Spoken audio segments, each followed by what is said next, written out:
Shalom jemaat Tuhan terkasih. Mari kita masuk dalam hadirat Tuhan. Kita bawa korban syukur kita buat Tuhan kita Yesus Kristus, karena Dia Allah yang penuh kasih dalam hidup kita. Kasih setianya tidak berkesudahan di dalam hidup kita. Mari angkat pujian bersama.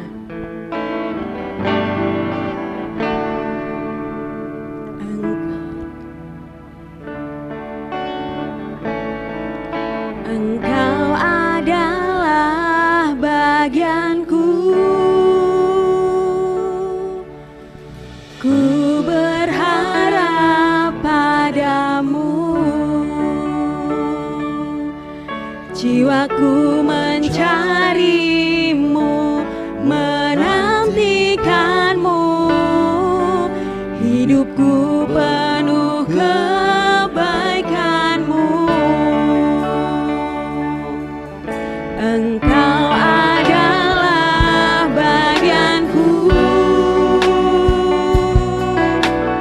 ku berharap padamu, jiwaku mencarimu, menantikanmu, hidupku penuh kebaikanmu. Kasih setia Tuhan tak berkesudahan, tak habis-habisnya rahmat-Nya, selalu baru setiap pagi, baru setiap hari, besar kesetiaan-Mu.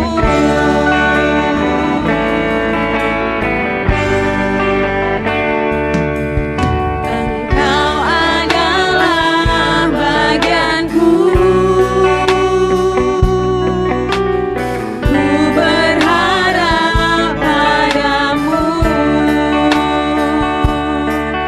jiwaku mencarimu, menantikanmu, hidupku penuh kebaikanmu. Kasih setia Tuhan tak berkesudahan, tak habis-habisnya rahmat-Nya, selalu baru setiap pagi, baru setiap hari, besar kesetiaan-Mu. Mari Bapak Ibu saya undang untuk bangkit berdiri. Engkau adalah bagianku, ku berharap padamu, jiwaku mencarimu, menantikanmu, hidupku penuh kebaikanmu. Kasih setia Tuhan tak berkesudahan, tak habis-habisnya rahmat-Nya, selalu baru setiap pagi, baru setiap hari, besar kesetiaan-Mu.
kasih Tuhan untuk hari yang Tuhan beri buat kami. Kami boleh beribadah kepadamu ya Tuhan. Engkau kiranya memimpin Tuhan ibadah kami dari awal hingga sampai akhirnya nanti ke dalam pimpinan dan penyertaan-Mu kami serahkan ya Bapa. Terpujilah akan nama-Mu Bapa di surga. Kami sudah berdoa dan bersyukur hanya di dalam nama Tuhan Yesus Kristus. Haleluya. Amin. Silakan duduk Bapak Ibu Saudara. Sungguh bangganya kita memiliki Allah yang besar, Tuhan kita Yesus Kristus. Mari kita besarkan namanya.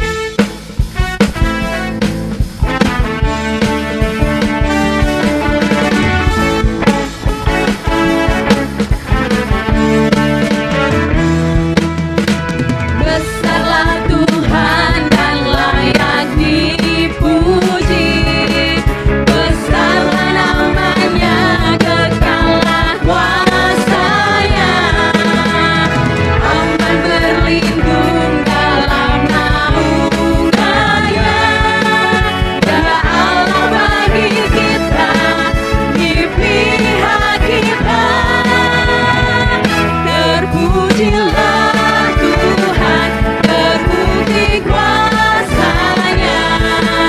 Dia telah menunjukkan kasih-Nya pada kita. Sebab Tuhan telah bangkit menyayangi kita. Terpujilah Tuhan, terpuji namanya. Yesus Allah perkasa.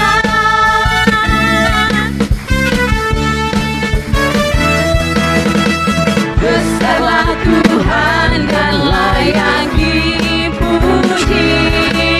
Besarlah namanya, kekallah kuasanya. Aman berlindung dalam naungannya. Dia Allah bagi kita, di pihak kita. Terpujilah Tuhan, terbukti kuasanya. Dia telah menunjukkan kasih-Nya pada kita. Sebab Tuhan telah bangkit menyayangi kita. Terpujilah Tuhan, terpuji namanya. Yesus Allah perkasa. Terpujilah Tuhan, terbukti kuasanya. Dia telah menunjukkan kasih-Nya pada kita. Sebab Tuhan telah bangkit menyayangi kita. Terpujilah Tuhan, terpuji namanya. Yesus Allah perkasa. Yesus Allah perkasa.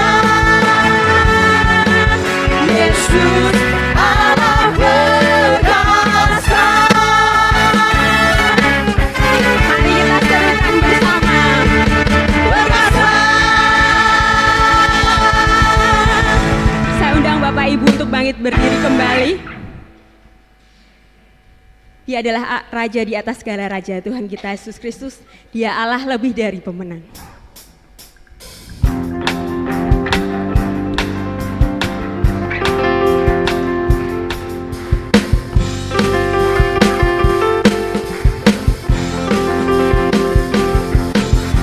Raja mulia,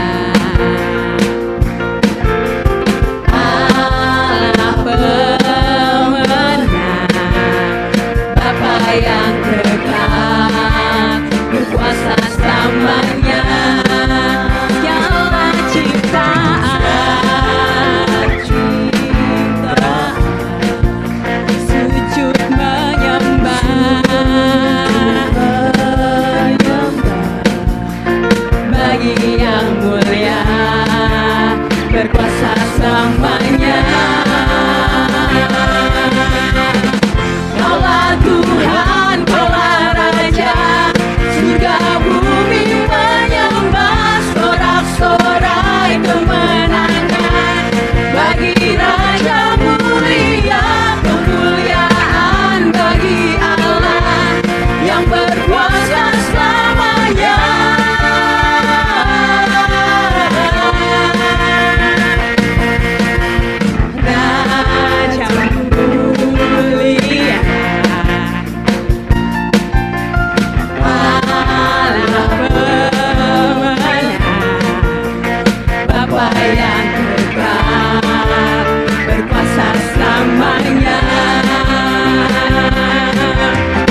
kemuliaan hanya bagi Tuhan.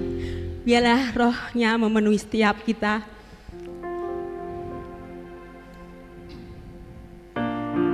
Ku sembah Engkau Tuhan, kudus, sebab kuduslah nama-Mu.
Bagimu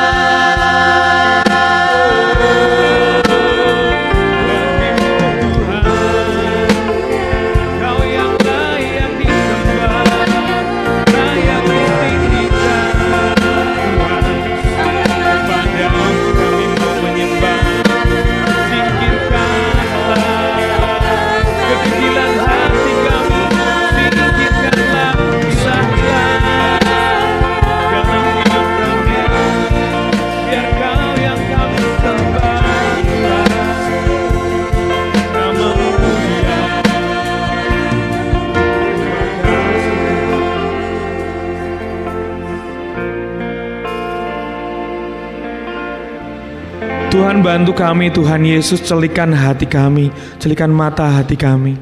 Karena kami datang rindu untuk dibukakan tentang kebenaran firman yang akan mengubah hidup kami. Kami percaya kami yang datang di tempat ini, ataupun kami yang menyaksikan tayangan ibadah pada hari ini, Tuhan bersama dengan kami mengajar kami, bersama-sama mentransformasi hidup kami, berubah dalam pembaruan budi kami, mengerjakan apa yang benar di hadapan Tuhan, mengerti kehendak Tuhan.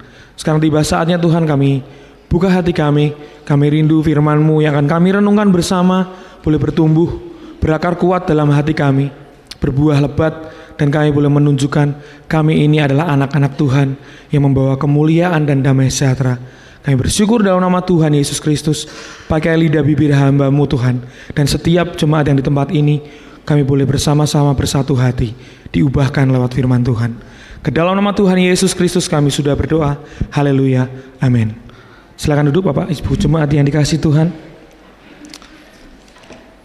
Hari-hari ini selama 2 bulan saya bergumul tentang suara saya. Tentunya rekan-rekan PRBI dan juga kemarin Jumat kaum pria juga saya ceritakan. Saya mengalami kondisi pita suara saya sedang tidak baik-baik saja. Jadi kalau masih terdengar sengau, saya tidak batuk, tidak pilek, tapi karena memang pita suara saya ada gangguan yang harus dibereskan dan butuh waktu yang cukup lama. Pak Hosea selaku gembala selalu menanyakan kondisi saya, gimana Dik, sudah bisa? Tenang Pak, saya menyimpan suara saya sudah dari minggu lalu. Jadi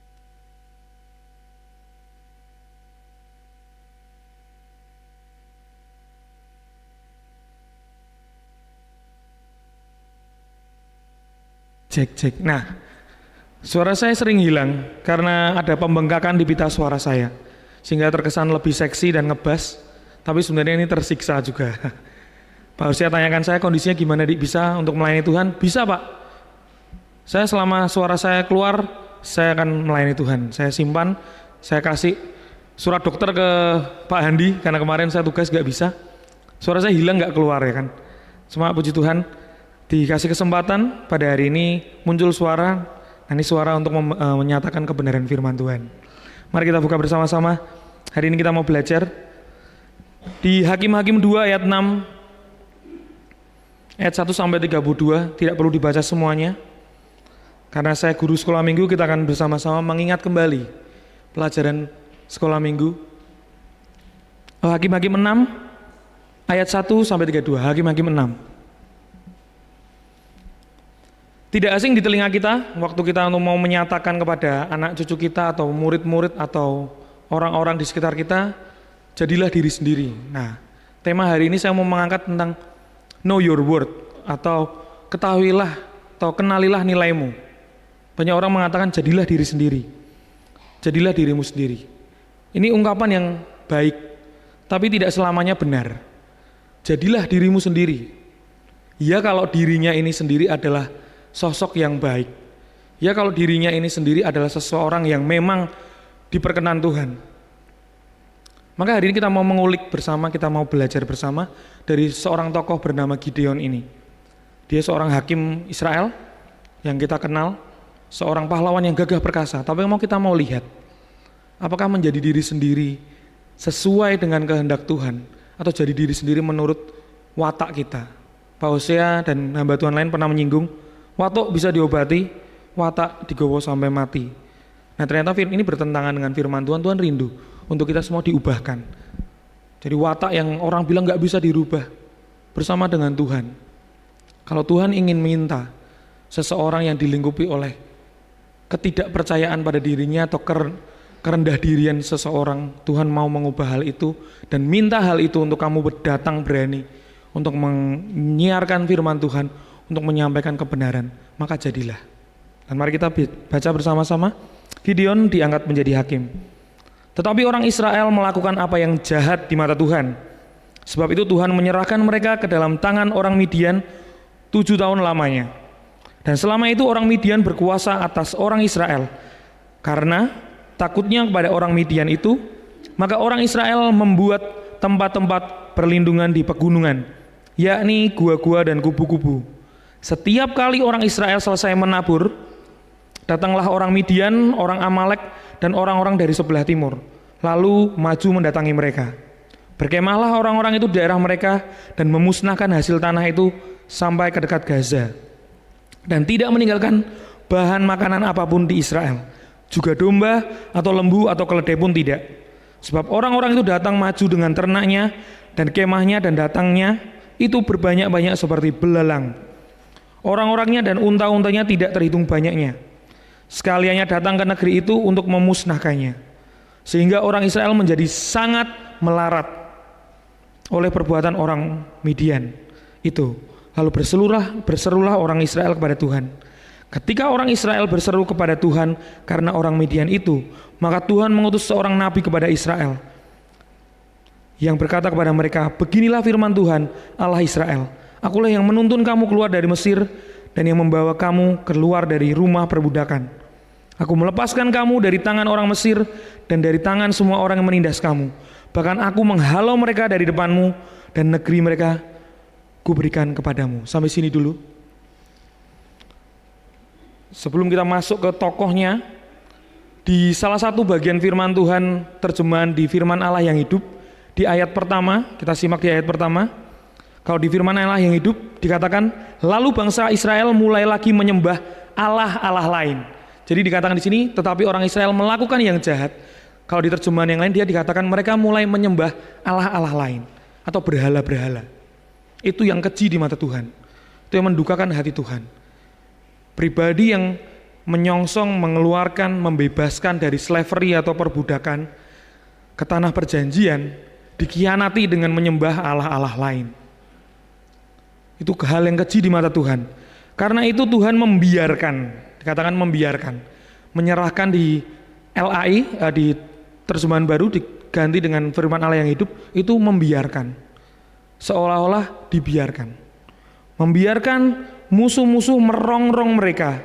Dan kali ini bangsa Midianlah yang mengganggu mereka 7 tahun lamanya.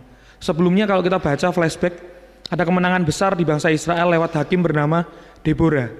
Dan selama 40 tahun, kalau di atasnya ada perikop itu, lalu amanlah negeri itu 40 tahun lamanya, aman. Tapi seusai 40 tahun itu kembalilah hati mereka condong pada ilah-ilah atau Allah-Allah lain. Dan itu dipandang Tuhan hal yang keji. Formula yang tidak asing yang ditulis di kitab-kitab di bagian hakim-hakim ini. Bangsa Israel melakukan yang jahat, dia mulai menyembah Allah lain, Tuhan membiarkan, menyerahkan bangsa itu dalam penindasan. Hal yang pertama perlu kita renungkan saat-saat ini adalah ada sebuah pergumulan hidup yang seakan-akan kalau kita mengalami sebuah kondisi dibiarkan oleh Tuhan. Kok selama ini kok Tuhan seakan-akan tidak berbicara, tidak menyentuh hati saya, tidak melakukan sesuatu yang saya harapkan. Nah, mari kita cek, membiarkan di sini bukan berarti melantarkan. Tuhan tetap kasih pemeliharaannya. Tapi terkadang ada rasa saat-saat tenang di mana kita bukan karena tenang karena damai sejahtera, tapi tenang karena terhimpit oleh masalah, tenangnya hening karena tercekam. Hal ini terkesan dibiarkan Tuhan. Mari kita cek bersama-sama.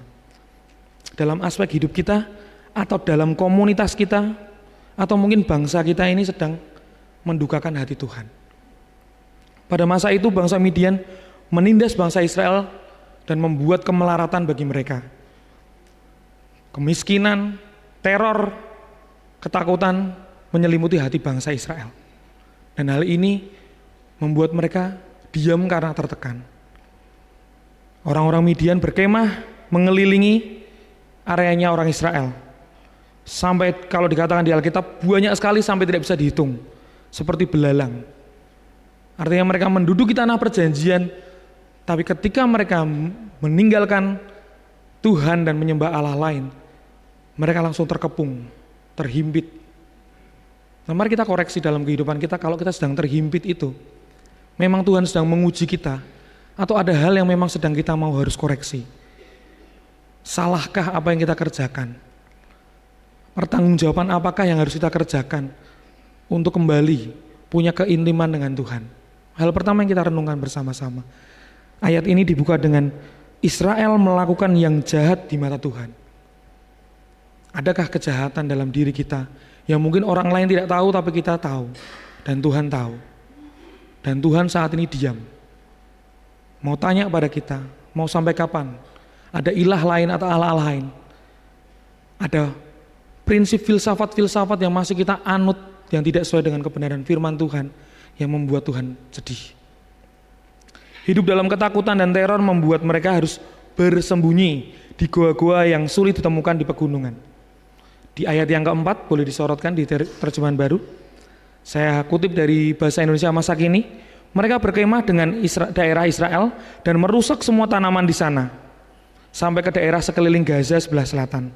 Ternak mereka dibawa lari, sapi mereka dibawa lari, keledai umat Israel pun dibawa lari semuanya. Tidak ada sesuatu pun yang mereka tinggalkan. Dirampas habis, dirampok habis. Dan tidak punya makanan sama sekali. Di ayat yang ke-6 dikatakan, demikian Israel direndahkan, dibuat hancur dalam titik terendah dalam kehidupan mereka saat itu. Dan itu berlangsung tidak hanya 1 bulan, 2 bulan. Kita melewati masa COVID selama 2 tahun. Ada pasang surut, ada tangis, ada kesesakan. Tapi saya masih ingat Pak Supri pernah menyampaikan, this too shall pass. Pasti terlewati bersama dengan Tuhan. Dan ini 7 tahun. 7 tahun diizinkan, dibiarkan Tuhan, diserahkan pada musuhnya sampai dengan kondisi kemelaratan. Kondisi yang tidak jauh berbeda dengan banyak orang sekarang. Tuhan izinkan ada sebuah kesesakan yang terjadi. Dan akhirnya kondisi melarat itu membuat bangsa Israel mulai berseru minta pertolongan oleh Tuhan. Setelah mengalami penderitaan, setelah mengalami pergumulan, ya kan, ada struggle, ada pergumulan dalam hidup. Prinsip kedua yang bisa kita kerjakan setelah kita tahu bahwa kita ini sedang membereskan diri kita dengan Tuhan, jangan segan-segan untuk meminta pertolongan. Meminta, berseru, berdoa kepada Tuhan, itu adalah hal yang sangat harus wajib kita kerjakan dalam situasi apapun. Berserulah kepada Tuhan, minta tolong kepada Tuhan. Jangan terpikirkan sosok lain yang harus menjadi satrio piningit dalam hidup kita, orang yang menyelamatkan kita, sosok superhero dalam hidup kita. Tapi ingat, yang pertama harus kita ingat ketika kita harus berseru itu pada Tuhan, bukan pada orang tua kita. Kalau kita sudah dewasa, orang tua kita mungkin tahu kita sedang dalam kesulitan dan mereka membantu kita. Tapi yang pertama yang harus kita cari untuk kita meminta pertolongan itu Tuhan. Mereka sadar setelah 7 tahun mereka dalam kondisi yang berat, mereka tahu harus cari kepada siapa? Tuhan. Rumus itu terus bergulir dalam kehidupan umat Israel. Dan Tuhan ini pribadi yang bukan seperti manusia seperti kita, yang kalau orang berbuat baik sama kita, kita berbuat baik sama dia. Ketika kita jahat, kita balas dengan hal yang tidak lebih baik dari itu. Tuhan itu ketika anak-anaknya meminta tolong dalam lubang lumpur kekelaman pun, Tuhan masih sendengkan telinganya. Minta tolong, berserulah dengan segenap hatimu, maka akan ada pertolongan. Apakah langsung instan? Ternyata tidak. Tuhan kasih solusi. Ada keterbebanan dari bangsa ini yang sudah berbuat jahat pada Tuhan, mereka mau berseru sama Tuhan, Tuhan tolong, kondisi kami seperti ini, kami tertindas, kami terluka, kami dalam kondisi melarat. Kami datang, kami berdoa, kami menangis. Dan jawaban Tuhan, Dia membangkitkan satu orang yang situasinya belum tentu bisa diandalkan. Kita lanjutkan di ayat berikutnya. Ayat 8, maka Tuhan mengutus seorang nabi, ya kan? Lalu di ayat 10, dan aku telah berfirman kepadamu, akulah Tuhan Allahmu, maka janganlah kamu menyembah Allah orang Amori yang negerinya kamu diami ini, tapi kamu tidak mendengarkan firmanku. Kemudian datanglah malaikat Tuhan dan duduk di bawah pohon terbantin di Ofra, kepunyaan Yoas orang Abiezer. Itu sedang Gideon anaknya mengirik gandum dalam tempat pemerasan anggur, agar tersembunyi bagi orang Midian. Ayat 12, malaikat Tuhan menampakkan diri kepadanya dan berfirman kepadanya demikian, Tuhan menyertai engkau, ya pahlawan yang gagah berani. Ada sebuah kalimat yang menggelitik hati saya. Malaikat Tuhan menampakkan diri kepadanya dan berfirman kepadanya demikian, Tuhan menyertai engkau, ya pahlawan gagah berani. Situasi yang sangat tidak ideal. dalam ketakutan, dalam cengkraman teror, dan si Gideon ini sedang mengirik gandum di tempat pemerasan anggur. Kalau bisa kita bayangkan, saya cari tahu kondisi waktu itu, pengirikan gandum itu adalah tempat untuk menjemur dan memisahkan bulir-bulir gandum dari sekamnya. Biasanya berupa tanah datar yang luas sekali, terbuka, bisa dilihat banyak orang, kena sinar matahari, kena panas supaya membantu mengeringkan gandum. Dan serbuk-serbuknya itu bisa berterbangan. Di tempat datar itu gandum dikumpulkan, dijemur, dipukuli oleh pekerja, diinjak-injak oleh sapi atau kuda, dipisahkan dengan bantuan angin. Karena angin yang kuat akan meniupkan sekam terbang menjauh, sehingga yang tersisa itu hanya biji-biji gandum. Ini pandangan yang bisa kita lihat. Kenapa Tuhan menuliskan menemui Gideon yang sedang mengirik gandum di tempat pemerasan anggur. Idealnya seperti itu harusnya tempat pengirikan gandum. Tapi dia melakukan di tempat pemerasan anggur yang adalah seperti lubang di dalam tanah, seukuran kolam ikan atau kolam renang mini, dan dia ada di situ bersembunyi supaya apa? Ketika dia mengirik gandum, bangsa Midian itu tidak melihatnya, supaya tidak dirampas. Dia dalam persembunyiannya, supaya bisa bertahan hidup, dia lakukan di tempat tersembunyi. Tapi Tuhan menyapanya dengan apa? Halo, hai, Tuhan menyertai kamu, hai pahlawan yang gagah berani. Disebut berani dalam kondisi dia sepengecut itu atau setakut itu. Maka kalau dia menjadi dirinya sendiri, yang adalah seorang yang harus menyembunyikan jati dirinya, menyembunyikan ketakutannya, menyembunyikan dirinya, dia kan selamanya bukan menjadi pahlawan iman yang ditulis. Tapi Tuhan menyapa dengan sebuah kalimat yang kontras. Tuhan menyertai kamu Gideon, hai pahlawan yang gagah berani. Dia belum melakukan apapun bagi bangsa Israel. Tapi panggilan kontras ini berlaku untuk kita yang saat ini mungkin sedang bersembunyi dalam kehidupan kita dan masalah kita. Bukan apa yang sedang kita soroti adalah diri kita ini dengan ketakutan dan kekhawatiran kita. Tapi Tuhan sapa kita dengan banyak label yang harusnya memerdekakan kita.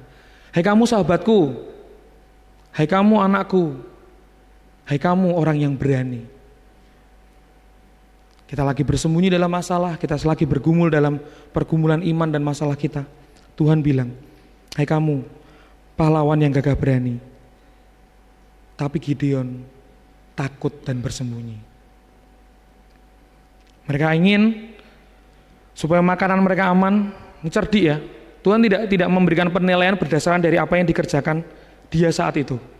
Tuhan tidak menyapa dengan cara, hai kamu orang yang cerdik, hai kamu orang yang pintar, kamu bisa bersembunyi di sini dan memberi makan familymu. Tapi Tuhan memberikan sebuah kontras yang jelas. Persembunyian adalah bentuk di mana kita menghindari sesuatu.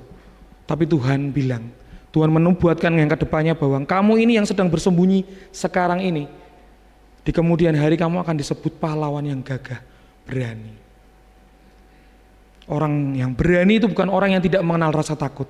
Orang berani adalah orang takut yang belajar untuk melangkah sesuai dengan apa yang Tuhan mau.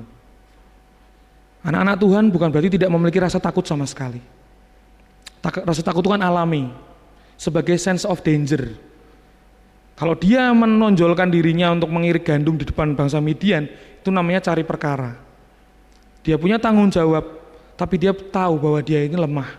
Dia tidak punya cukup kuasa untuk bersama-sama dengan bangsanya untuk memerangi Midian. Tapi di situ Tuhan hadir, itu perannya Tuhan. Lihat kuasanya Tuhan untuk mengatakan, Tuhan menyertai kamu loh. Maka kamu bisa disebut orang yang gagah berani, karena kamu disertai Tuhan. Bapak Ibu yang dikasih Tuhan, kalau saat ini ada rasa takut dalam hati kita tentang masa depan anak-anak kita atau masa depan kita, Tuhan bilang Tuhan menyertai engkau saat ini. Dia bersama dengan engkau. Dia berikan kita semua kekuatan untuk menjadi orang yang gagah berani. Ketahuilah nilaimu. Jadilah dirimu sendiri yang diubahkan dari label yang dikasih Tuhan. Cerita ini tidak berhenti. Ketika dia dipanggil, hei pahlawan gagah berani, dia langsung meninggalkan jubahnya, langsung memerangi Midian, tidak. Kita ngelihat kisah yang menarik, pembicaraan dan diskusi dari Gideon. Gimana cara kita bisa melihat nilai diri kita? Yang pertama, menerima dan percaya status yang Tuhan berikan. Apa yang Dia pandang bukan apa yang kita lihat secara diri kita sendiri. Kalau saat ini kita menilai diri kita ini adalah orang yang lemah, sebagai kepala keluarga kita masih lemah, kita tidak bisa mengontrol kondisi pendidikan anak kita. Tapi Tuhan mau lihat, kamu diangkat sebagai kepala keluarga, pimpinan dalam keluarga. Kamu punya kuasa dan otoritas untuk membawa keluarga kita mengenal Tuhan dan jadi berkat bagi keluarga lain. Yang pertama, percayai dan terima status kita yang dari Tuhan, bukan dari dunia. Kalau dunia bilang, kamu kalau mau berkuasa dalam keluarga dan dipandang di sanak familymu, jadilah yang terkaya. Tidak. Kalau ingin kamu dipandang oleh Tuhan dengan baik, ya kerjakan status yang disematkan. Ada alias, ada sebuah label yang Tuhan sematkan. Kamu gagah berani walaupun kamu dalam ketakutan. Karena apa? Karena aku beserta engkau. Gideon pahlawan yang gagah perkasa atau warga yang bersembunyi dalam ketakutannya, itu ada dua pilihan yang berbeda. Kalau si Gideon mengikuti apa yang jadi nilai yang berharga di hadapan Tuhan, dia akan percaya dengan statusnya sebagai pahlawan yang gagah berani. Tapi kalau dia mempercayai dirinya sendiri bahwa dia adalah warga sipil yang sedang bersembunyi dari ketakutan dari bangsa Midian, dan dia ini kondisiku seperti ini, ya tidak akan ditulis dalam Alkitab bahwa dia akan memenangkan pertarungan dari 300 orang saja. Tuhan tidak sebutkan, ya kan tadi, hei kamu anak pintar dan segala macam. Kalau saat ini ada yang sembunyi, bangkit. Tanya, Tuhan mau kasih aku label sebagai anak yang seperti apa? Kalau Tuhan saat ini melihat kita sedang menjauh dari hadiratnya, ingat bahwa Dia pernah mengatakan pada kita, kamu sahabatku, kepadamu akan kuberikan rahasia-rahasia besar. Ingat itu, bukan ingat atau percaya apa yang terjadi sekarang. Kacamata realita kita bisa samar. Kacamata yang saya pakai ini kalau dalam kondisi hujan dan berembun, bisa menyamarkan pandangan saya. Karena apa? Apa yang kita lihat saat ini belum tentu kekal. Tapi apa yang Tuhan lihat dan sematkan itu pasti terjadi. Kalau Tuhan mau angkat kita semua menjadi kepala bukan ekor, jangan mencibir firman Tuhan. Itu kan buat si A, si B, saya mah gini-gini aja. Itu iman, mengimani hal yang salah itu, mengimani keterpurukan kita. Dan kalau kita mengimani sesuatu yang tidak kita lihat dari yang Tuhan katakan, jadilah kita pahlawan yang gagah berani. Kondisi kita semua tidak jauh dari Gideon. Dan Tuhan panggil kita untuk meyakinkan nilai kita kalau kita adalah anak pemberani. Singkat cerita, saya selalu mengatakan pada anak saya yang paling besar, anak saya yang pertama, yang cowok, cewek, dan istri saya itu takut kecoa. Ya, banyak orang punya ketakutan seperti itu, jijik mungkin ya. Kalau lihat mereka tuh bisa berdansa di atas sofa, gini-gini. Takut. Nah akhirnya, karena ketakutan yang disalurkan tersebut, membuat mereka kalau melihat kecoa lewat atau terbang gitu, panik, heboh, dan segala macam. Apalagi di kamar mandi. Lalu saya katakan, sebuah afirmasi atau sebuah penekanan kepada anak saya yang pertama, yang cowok. Hewan itu tidak berbahaya. Hewan itu tidak akan membunuh kita. Justru yang berbahaya kalau kita kaget di kamar mandi, kita terpeleset, kepala kita terbentur mungkin, itu yang bahaya. Maka coba latihan, lihat, nggak perlu sampai memegang. Kalau kamu lihat guyur aja. Kamu siram air, kamu apa? Hari pertama, hari kedua sampai 1 bulan, dia lihat itu dia tetap berdansa, lompat-lompat dan teriak-teriak. Sampai pada suatu ketika dia sadar, kalau tiap hari papanya selalu bilang, itu enggak menakutkan. Coba kalahkan kalau kamu ini adalah anak pemberani. Dia meyakinkan dirinya, dia dermimil kalau bahasanya orang Jawa. Saya pemberani. Dia kalau mau mandi, dia lihat kanan kiri, dia waspada. Saya pemberani. Wah, aku kaget. Ya sekarang dia tidak lari, nggak lompat-lompat, dia kaget. Lihat kecoa, dia kaget. Tapi dia meyakinkan, saya berani. Dia sirami. Terus dia cerita pada saya pemberani Pak. Saya pemberani. Itu kata-kata yang harus disonding pada anak-anak kita. Kalau Tuhan sekarang ini mau menyonding dalam telinga dan hati kita, kamu tuh pemenang, kamu bukan produk gagal. Kamu ini orang yang akan jadi pahlawan besar. Nah, pilihannya tinggal 2, kamu mau memakai identitas dirimu yang pengecut, atau mau keluar sebagai pemberani. Orang pemberani tidak dibentuk dengan sebuah hal yang instan. Saya yakinkan dia, nggak usah takut, dia langsung berani. Bisa jadi dia cari muka di depan saya, sok-sokan berani, tapi ketika di luar sana, ketika saya tidak sedang memantau dia ternyata tetap teriak-teriak. Nah, tapi ternyata kalau kita diproses oleh Tuhan, hari demi hari, waktu demi waktu, kalau kita selalu dikatakan, hei kamu anak-anakku yang kukasihi, masa kita mau menampik firman Tuhan dengan mengatakan, aku kok di dunia ini gak ada yang mengasihi aku. Wah, itu kita ini seperti menggores-gores luka pada hati kita. Tuhan capek-capek menyembuhkan, kita bikin capek diri kita sendiri. Tuhan sudah sebegitunya sama kita cuma gitu aja sama Tuhan. Ini kan kata-kata yang harus kita renungkan. Tuhan tuh sebegitunya, apapun dikerjakan walaupun meskipun, tapi kita seadanya. Nah itulah cerminan kalau kita meminta jadi diri sendiri yang tidak diubahkan oleh Tuhan. Yang pertama tadi, terima status dari Tuhan. Percaya itu, imani itu. Hei kamu pahlawan gawa berani. Yang kedua, hal praktis yang bisa kita kerjakan. Kalau kita tahu ada orang sekitar kita yang khawatir, nah ini sudut pandangnya berbeda. Kalau tadi kita yang sebagai orang takut, sekarang kita sebagai orang yang sudah dimenangkan dan jadi pahlawan, melihat ada orang dengan sifat pengecut atau tidak berani atau kekhawatiran, kita bisa meniru kalimat yang dikatakan oleh malaikat Tuhan ini, representasi dari Tuhan ini. Perkataan firman Tuhan adalah pilihan yang paling tepat yang terus harus kita sounding kepada orang-orang yang dalam ketakutan. Kasih afirmasi positif, jangan malah melemahkan.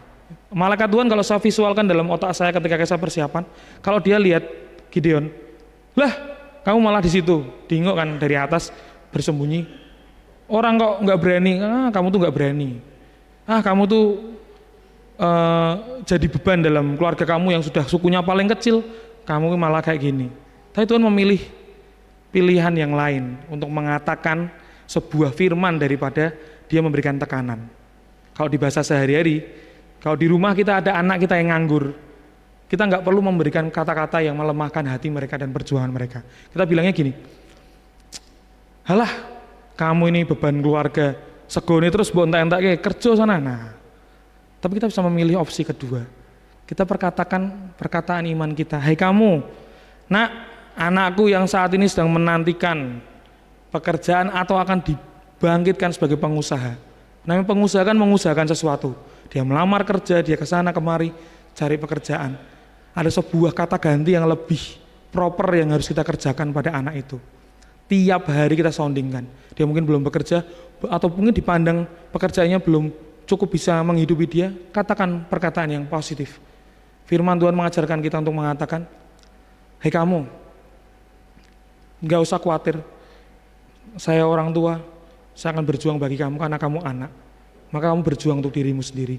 Kamu ini pengusaha, orang yang akan berusaha. Gak usah menggunakan kata kamu tuh beban keluarga saya. Orang dikata-katain terus itu jadi kenyataan, realitanya seperti itu. Tapi anak yang tiap hari dikatakan hal yang positif, memberikan sebuah penerimaan, ya kamu mungkin saat ini belum bekerja. Tapi ibu percaya, bapak percaya, Tuhan pasti campur tangan, kamu berdoa ya, kamu imani ya, kamu berusaha, kamu pengusaha. Bagian kedua tadi, selain menerima status, katakan hal yang kedua yaitu perkatakan firman Tuhan sebagai sebuah kekuatan. Hai kamu, nak, kamu pahlawan gagah perkasa. Saat ada perkataan firman Tuhan yang datang pada kita, nah ini bagian yang ketiga, jangan responi dengan sinis. Nah ini Gideon di ayat ke-13 dikatakan, boleh ditampilkan? Ayat ke-13, jawab Gideon kepadanya, Tuanku, jika Tuhan menyertai kami, mengapa semuanya ini menimpa kami? Di manakah segala perbuatan-perbuatan yang ajaib yang diceritakan oleh nenek moyang kami kepada kami? Ketika kami berkata, bukankah Tuhan telah menuntun kita keluar dari Mesir? Tapi sekarang Tuhan membuang kami dan menyerahkan kami ke dalam cengkraman orang Midian. Banyak di antara kita ketika ada firman Tuhan, nah ini kondisinya seperti itu. Kita mau mengingatkan saudara kita yang sedang terpuruk, ya kamu akan dikuatkan, Tuhan memberkati ya, Tuhan sembuhkan kamu, Tuhan akan keluarkan kamu dari kondisi sulit. Halah, banyak orang sinis dengan firman Tuhan hari-hari ini. Itu berlakunya buat kamu. Nah justru kita harus introspeksi. Kenapa firman Tuhan ini bereaksi, mampu mengobati kita dan mengubah hidup kita, tapi kenapa tidak di kamu? Firman Tuhan tidak pernah salah. Tapi ketika kita mendengarkan firman Tuhan kita sinis. Di Yesaya 59 ayat 1 dan 2 mengatakan, sesungguhnya tangan Tuhan tidak kurang panjang. Ini kan sering kita katakan. Sesungguhnya tangan Tuhan tidak kurang panjang untuk menyelamatkan. Pendengarannya tidak kurang tajam untuk mendengar. Tuhan itu on call. Kapanpun, dimanapun, saat seperti apapun dia bisa dijangkau. Tetapi yang merupakan pemisah antara kamu dan Allahmu ialah segala kejahatanmu. Dan yang membuat dia menyembunyikan diri terhadap kamu sehingga ia tidak mendengar. Ada distorsi, ada sebuah distraksi untuk dia tidak mendengar karena kejahatan dan dosa-dosamu. Komplainan itu dibalas dengan dikasih firman, dikomplain sama Gideon. Banyak yang seperti itu kan. Dikasih firman oleh pendeta, hamba Tuhan, gitu, untuk dia aja. Dia membalas perkataan firman Tuhan dengan komplain, tapi Tuhan sangat sabar. Di ayat 14, lalu berpalinglah Tuhan kepadanya dan berfirman, pergilah dengan kekuatanmu ini dan selamatkanlah orang Israel dari cengkeraman orang Midian. Bukankah aku mengutus engkau? Tetapi jawabnya kepadanya, Tuhanku, dengan apakah akan kuselamatkan orang Israel? Ketahuilah kaumku adalah yang paling kecil di antara suku Manasye dan aku pun seorang yang paling muda di antara kaum keluargaku. Sudah dijawab dengan komplain. Dia masih melihat dirinya, aku diutus ngapain, aku paling kecil. Ini sama ketika saya lagi kerja, tiba-tiba ada anggota parlemen atau partai politik bilang, kamu akan saya usung menjadi gubernur Jawa Tengah. Saya heran, siapa saya kan? Punya kuasa apa? Oh ternyata yang mengusur parpol-parpol yang besar dan segala macam, saya didanai dan segala macam. Dia masih melihat apa yang dalam dirinya, saya kecil, saya paling muda, saya tidak kuat, saya lemah, saya ini penakut. Tapi Tuhan tidak terlalu menghiraukan tentang masalah alasan yang dalam dirinya, tapi dia membalasnya. Malaikat Tuhan mengatakan membalasnya dengan sebuah perintah mengutus. Ya udah, itu kamu yang merasakan, tapi saya lihat kamu pahlawan gagah perkasa, saya utus kamu selamatkan dengan kekuatanmu. Ayat 15 versi bahasa Indonesia masa kini mengatakan, Gideon menjawab, mengapa saya Tuhan? Mana mungkin saya bisa melepaskan bangsa ini? Saya ini adalah orang yang paling lemah dan keluarga saya pun adalah keluarga yang tidak berarti. Hal yang melegakan dari Tuhan ketika yang kita sembah, Tuhan yang sama yang kita sembah, kata-katanya menguatkan kita, melegakan kita, dia tidak anti dengan pergumulan dan ketidakpercayaan kita dan keraguan kita. Dia tidak anti. Orang yang ragu dia tetap tanggapi kok. Thomas, apakah kamu benar Tuhan Yesus? Kalau benar, aku mau mencucukkan tanganku pada lubang salibmu. Tuhan ya kasih, ya silakan. Masih mending kita punya komunikasi dengan Tuhan.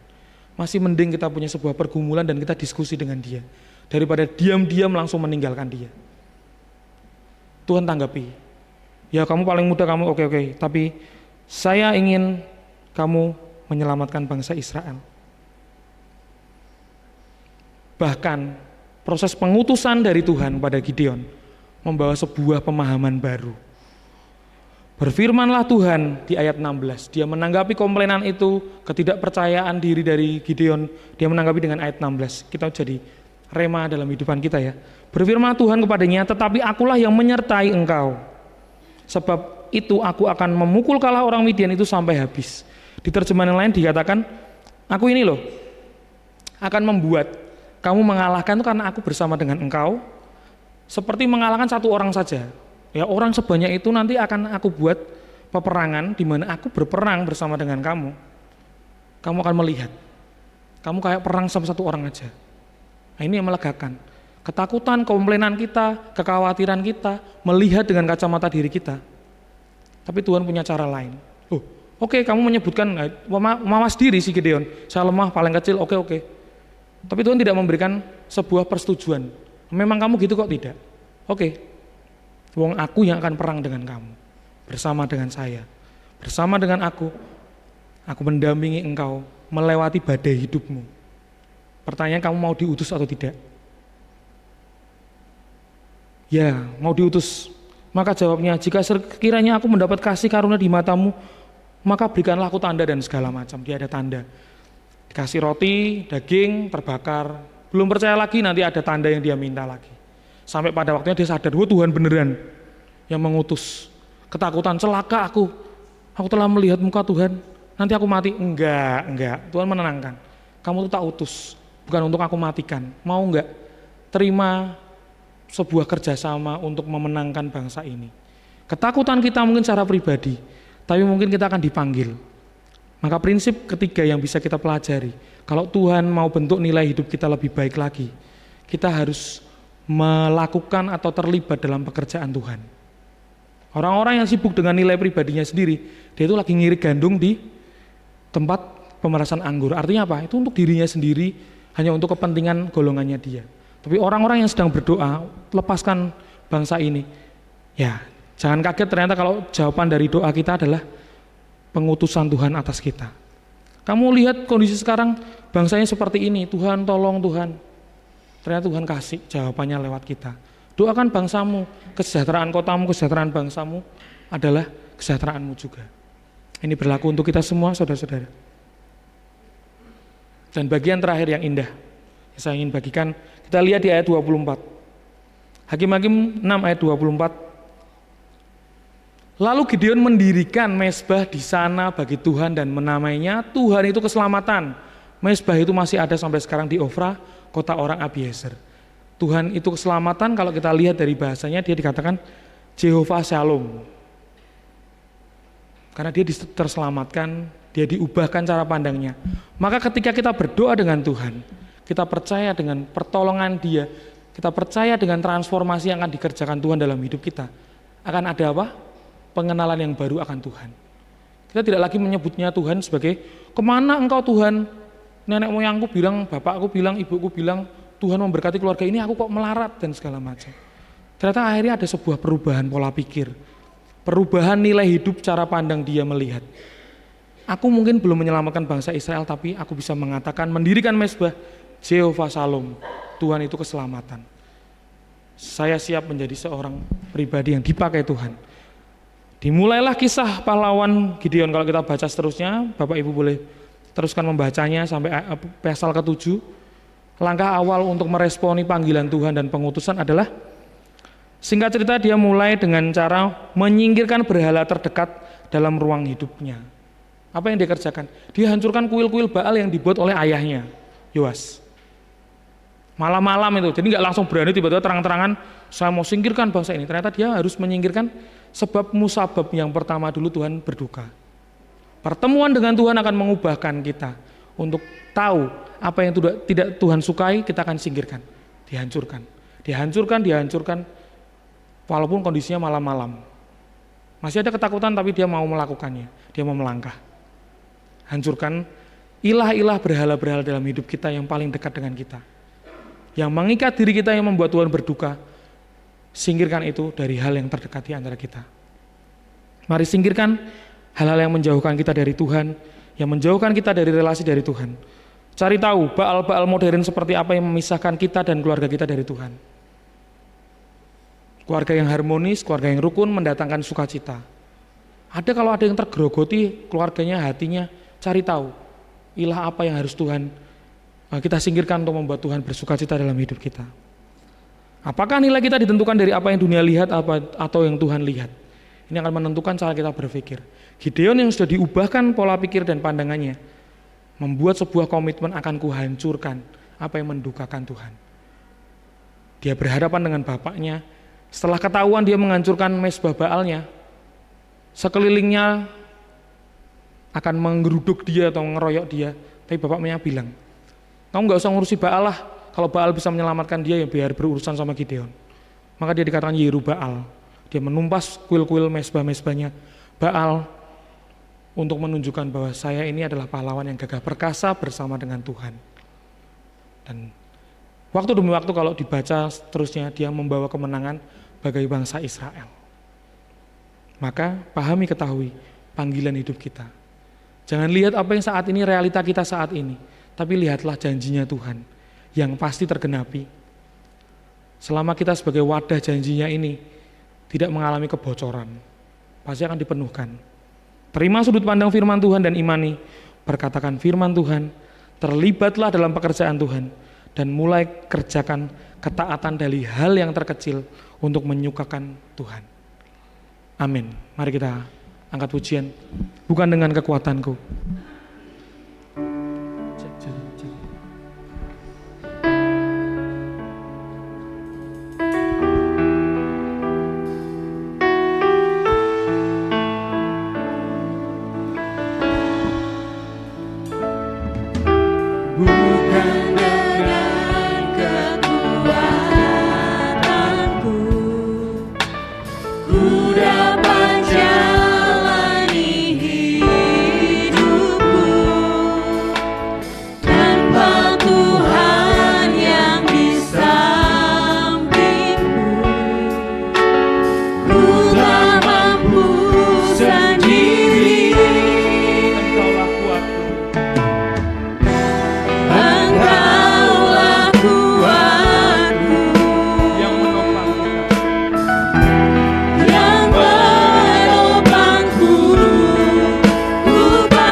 Meski kondisi kami ini sedang terpuruk ataupun kami sedang bergumul, tapi kami mempercayai ketika kami berseru, pertolongan Tuhan datang.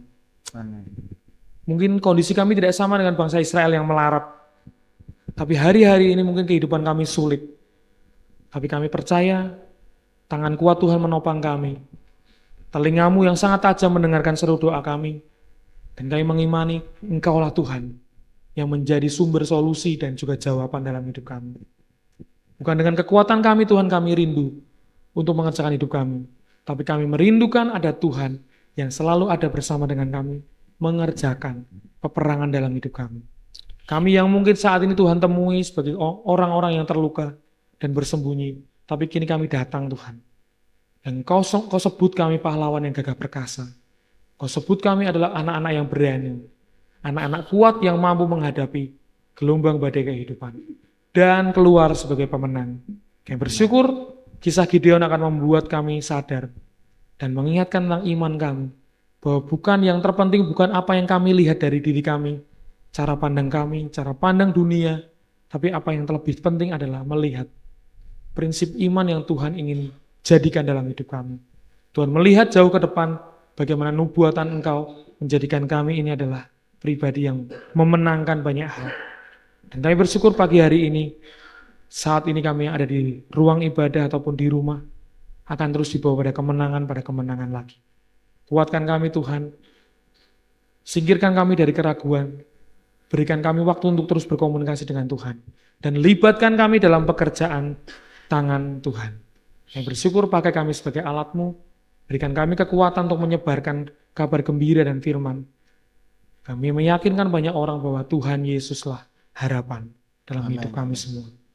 Yang bersyukur firman ini selesai kami bagikan, selesai hamba-Mu sampaikan, renungan ini boleh berakhir, tapi penyertaan Tuhan tiada akhir. Kami bersyukur dalam nama Yesus Kristus, kami sudah berdoa. Haleluya. Amin. Saya serahkan pada Tuhan.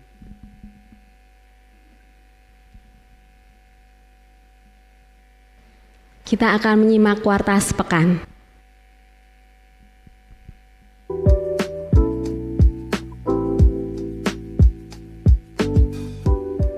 Shalom jemaat Tuhan yang terkasih, puji Tuhan pada hari ini kita telah terberkati dengan firman Tuhan yang telah disampaikan melalui hambanya Bapak Didi Cahyo Kartiko. Kita akan berjumpa kembali pada ibadah raya hari Minggu tanggal 1 September 2024 dengan pembicara Bapak Pendeta Hosea Editiono. Ibadah akan disertai dengan perjamuan kudus.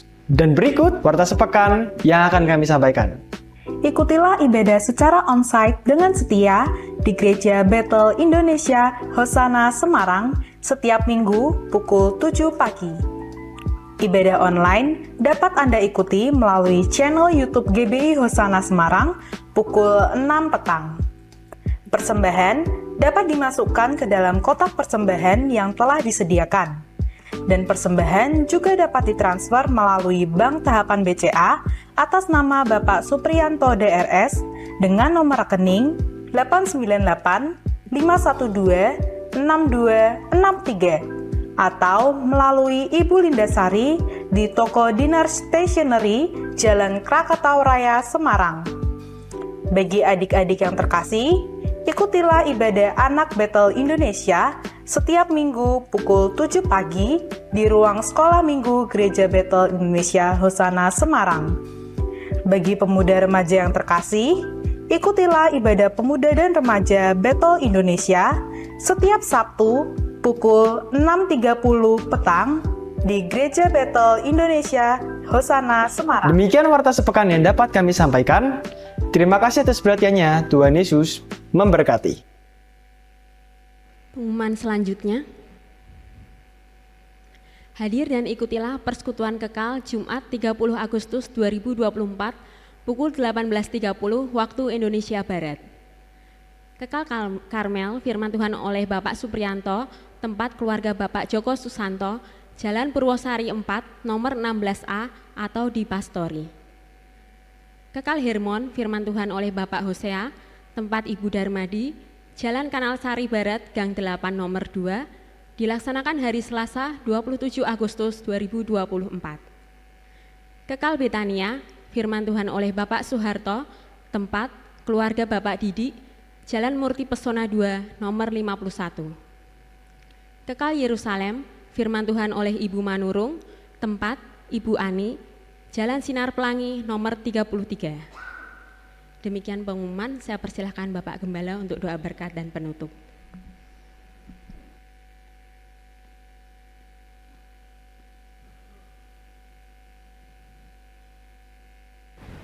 Mari Bapak Ibu kita akhiri ibadah kita berdiri sekali lagi. Tuhan, kami bersyukur, berterima kasih untuk ibadah yang telah Tuhan berkati sepanjang ibadah pagi hari ini, baik lewat pemberitaan firman-Mu maupun pujian yang kami persembahkan buat kemuliaan nama Tuhan. Kami percaya Tuhan Engkau hadir di tengah-tengah kami. Terima kasih untuk firman Tuhan pagi ini. Belajar dari Gideon, Tuhan bangkitkan iman kami. Siapapun yang saat ini mendengar firman-Mu, biarlah Tuhan tidak tinggalkan kami terpuruk dalam kelemahan kami. Sebab Allah yang kami sembah adalah Allah yang dahsyat, Allah yang bekerja melampaui kekuatan kami. Itulah Engkau Tuhan Allah yang peduli dalam setiap kehidupan kami. Berkati hamba-Mu Pak Didi yang sudah membagikan berkat firman Tuhan buat kami. Kami menyerahkan seluruh keluarga dalam tangan Engkau, dan biarlah Tuhan tetap melawat menyertai keluarga Pak Didi, sehingga di tempat di mana hamba-Mu berada nama Tuhan ditinggikan. Siapapun kami pagi ini telah diberkati, dan kami tahu Tuhan menjawab segala masalah kami, karena Allah yang kami sembah Tuhan yang hidup dan berkuasa.